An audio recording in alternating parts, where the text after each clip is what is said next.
Olá, pessoal. Professor Carlos Wilker, e vamos dar início a mais uma aula de história. Hoje vamos falar sobre as missões jesuíticas. Vamos lá?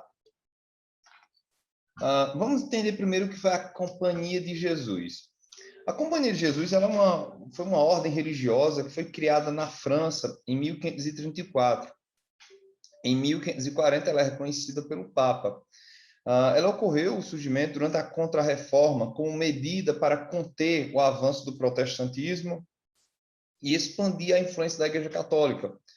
Alguns historiadores, hoje em dia, não utilizam o termo Contra-Reforma Católica e às chamam de Reforma Católica, né? Só para citar essa discordância aí no campo acadêmico. No início do trabalho dos padres era itinerante, ou seja, eram peregrinos. Mais tarde desenvolveram um trabalho missionário voltado para a educação. Os jesuítas atuaram na América, na Ásia e na África, como missionários evangelizadores das populações nativas. Ou seja, o que foi a Companhia de Jesus? Era uma ordem religiosa que tinha como missão, como função, pregar a fé católica, pregar o evangelho, né, e expandir a fé católica, conter o avanço ali do protestantismo. Também fizeram um trabalho missionário voltado para a educação. Então, de forma bastante sucinta, é isso. Essa ordem, ela tinha como missão isso, né? Expandir a fé católica, expandir a visão católica de mundo. Temos aqui o emblema da Companhia de Jesus e o criador, né, o busto do Inácio de Loyola, fundador da Companhia de Jesus.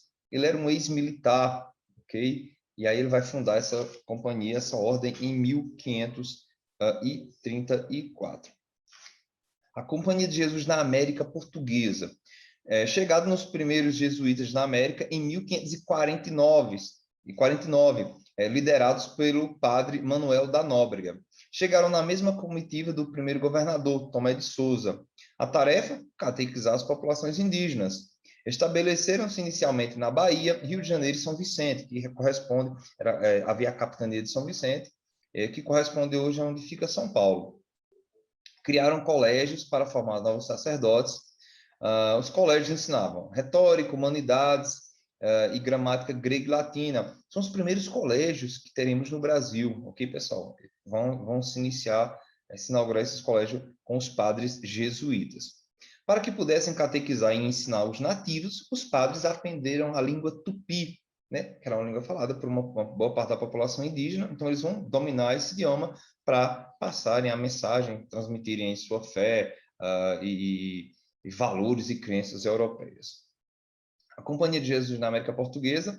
Aí temos aqui padres Anchieta e Nóbrega na cabana de Pindobuçu, em exposição no Museu Paulista.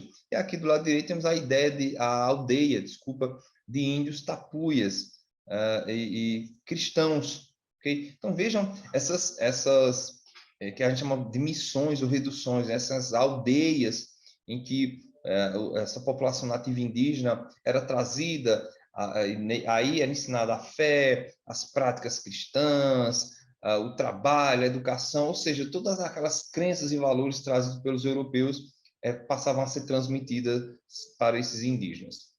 Os aldeamentos jesuítas, aldeamentos autossuficientes, que eram chamados essas aldeias de missões ou reduções.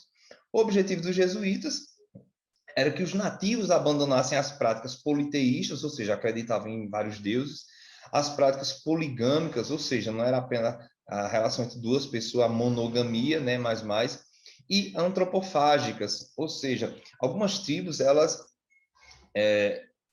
devoravam outros seres humanos, né, a antropofagia. O porquê essas pessoas devoravam outros seres humanos? Existem algumas explicações. Tem uma teoria que diz que alguns nativos, alguns índios devoravam outros, alguns dizem que era para assustar as outras tribos, sabe? Tipo, olha, aquela tribo, ela devora outras pessoas, então seria de impor respeito, impor medo. Tem uma outra que diz que é porque alguns gostavam mesmo do sabor da carne.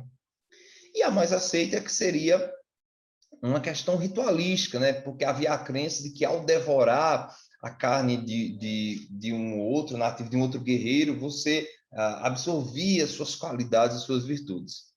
Então, eles pretendiam abolir também isso, né? O politeísmo, a poligamia, a antropofagia, e que eles adotassem o cristianismo. Nas missões, os índios eram submetidos a uma rígida disciplina de oração e trabalho. Eles praticavam a caça, a agricultura, o artesanato, a pecuária e a coleta. Nas missões da região amazônica, realizavam a coleta das drogas do sertão, né? Por exemplo, cacau, urucum, castanha do Pará, baunilha, entre outros. Temos aqui o José de Anchieta. Acreditando que os índios compreendiam os ensinamentos católicos, os jesuítas utilizavam a música e o teatro, né, como uma forma de ensinamento, de catequização, de pregação. José de Anchieta, na década de 1570, compôs várias peças religiosas que eram encenadas por crianças indígenas, ou seja, eles utilizavam a música e o teatro para transmitir essas crenças, esses novos valores, esses novos comportamentos para esses nativos. E aqui temos aqui um mapa de algumas missões, missões ou reedições jesuíticas, nesses pontos vermelhos aqui. Vejam onde corresponde o atual Paraná, ali Rio Grande do Sul, e hoje onde corresponde ao Paraguai, a Argentina. Esse território aí, um bege clarinho, era uma área original ocupada por índios Tupi-Guarani, e esse verde clarinho aí corresponde a uma área natural de ocorrência da erva mate, né? Mais importante é você focar nesses pontozinhos vermelhos aqui, onde temos a localização de algumas dessas missões ou reduções, né? Que eram essas aldeias para onde os indígenas eram levados. Ok, pessoal? Eu vou ficando por aqui e até a próxima.